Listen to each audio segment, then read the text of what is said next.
Time for the newspapers for you this morning with Michael Booker and Vicky Beeching, and it's always good to see you. Morning. Looking very glam this morning, Vicky. I am. As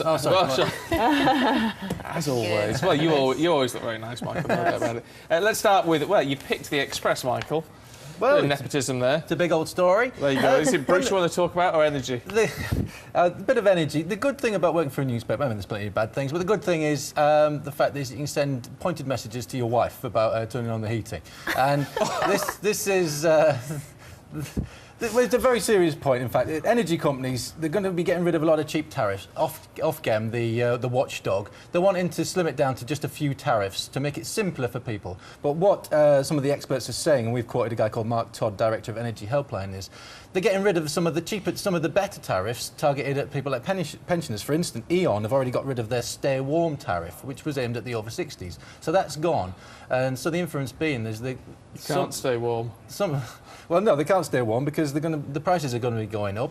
The tariffs are going to be simpler, but they're going to be just unaffordable to some people, unfortunately. Seems so disappointing, doesn't it? Because it was brought in to try and help people, and it just seems such a shame it was brought in helping people. Now it seems like the energy companies are taking advantage of this opportunity to actually make things harder and more expensive. But isn't there meant to be a scheme in place for people who are really struggling as part of all these changes that they will get extra help? Well, I'm sure there is those cases, but for the vast majority of cases, we don't all qualify for these, do we? And we had Ed Miliband recently saying that they're going to act to stop energy bills going up for 2 years, but we've still got a long time before then, and it does seem, and they're saying as early as this month, that they're going to be ramping up the prices again, and this really isn't going to help a lot of people, particularly as, it's a bit warm at the moment outside, but it's going to get a lot colder very soon, and a lot of people are going to be struggling. Let's have a look at this. Vicky picked it out in the Sun this morning. The case of Hamza Khan. They're doing obviously more background and claims being made in it now, but it's just so utterly awful. It's absolutely tragic. And the thing that stuck out for me, and obviously, our hearts are massively grieving over the loss of Hamza, and it's a terrible story. But I've been noticing a lot of people describing the mother, Amanda Hutton, as this piece does in the Sun, as evil. And I think actually that's really wrong. I don't think that word should be applied to this lady. I think she's clearly somebody who is mentally ill. She's an alcoholic. She needs help.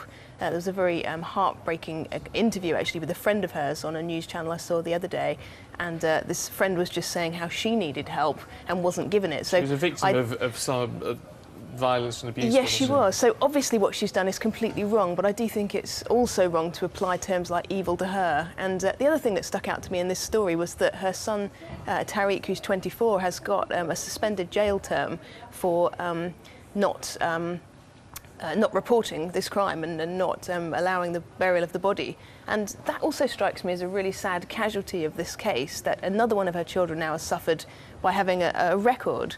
And I wonder, it says here that she told him, "Tell on me and I'll kill you all." Is that really fair on the son Tariq to give him a suspended jail sentence when his life was actually being threatened by his mother? He's in a really difficult position.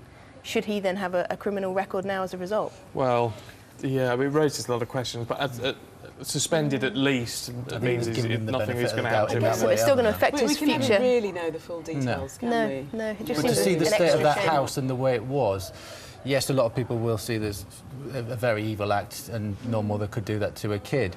But the state of that house, there was clearly something else going on in that woman's mind as well. She clearly wasn't well. Yeah.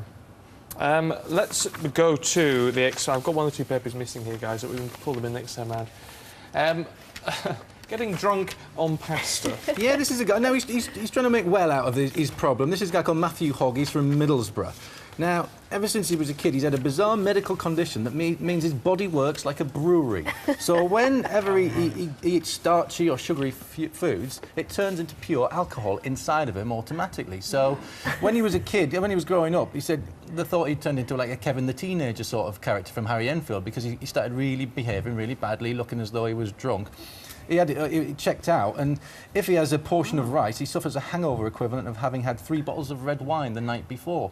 Now, like I say, in this picture, he's there next to a big stack of bread, which if he does eat, he goes a bit crazy. There was some other pictures that we didn't use that he is trying to smile through it, and there's some brilliant pictures of him in a pub with his girlfriend, looking sad, looking at the thing that was making him sad, a pint of beer, because he can't drink alcohol. So everyone else goes to the pub, they have a few pints, he has a packet of crisps, and is in exactly the same state. Why can't he drink alcohol, though? If it's... Tip him over, Well, probably. I think that totally tips him over, according to Yeah. what he says in here. He says he can't possibly have it. It's a big no. And then he says, why pay someone else when I can make my own special brew within myself? It's incredible. He has set up a website to help others who suffer from this as well. So he is trying to help others, create a little Sounds support like a group. joke, doesn't it? But they're calling it auto brewery syndrome. So it's a genuine case of medical He had a problem. blood test, got higher levels of ethanol and other alcohols, and then he was diagnosed with it. So he's constantly got this alcohol within him anyway. So if you want to top him up, you try it. It's bizarre, because But it I is, just but- know people are watching saying, oh, lucky fella. Yeah, exactly. It doesn't sound as though he has a great laugh, to be honest. No. Most of us try and avoid carbs, but this guy obviously has a much more substantial reason Much for rather doing have so. bread than a pint. A natural brewery within. There you go.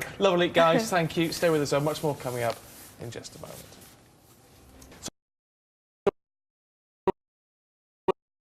True love, should we?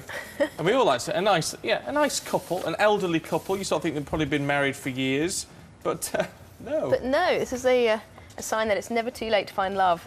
This is Britain's oldest newlyweds. They have a combined age of 188. It's Ted and Jean.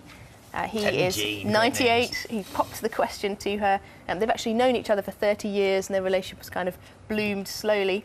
And apparently they just missed the world record by 5 years, and that's held by a couple in California who have a total age of 193. But they are officially Britain's oldest newlyweds, which is very, very sweet. Oh. There is a It is quote sweet. in there, isn't Hold there? I don't think we'll be starting a family just yet. Just yet. No, well, you Not know, ruling it out. It's clearly not ruling anything out. you don't want to rush into these things. Should always adopt. Got but plenty of time. Well, from one nice picture to another. Yeah, big sad cat. Ooh. Yes, this is we're going to be the richest cat in the world. This is Grumpy Cat. I think it became very big online and has got bigger than that. It's from Arizona. It's currently the spokes cat for a pet food company called Friskies, and is going to bring out her own coffee, Grumpachino, very shortly.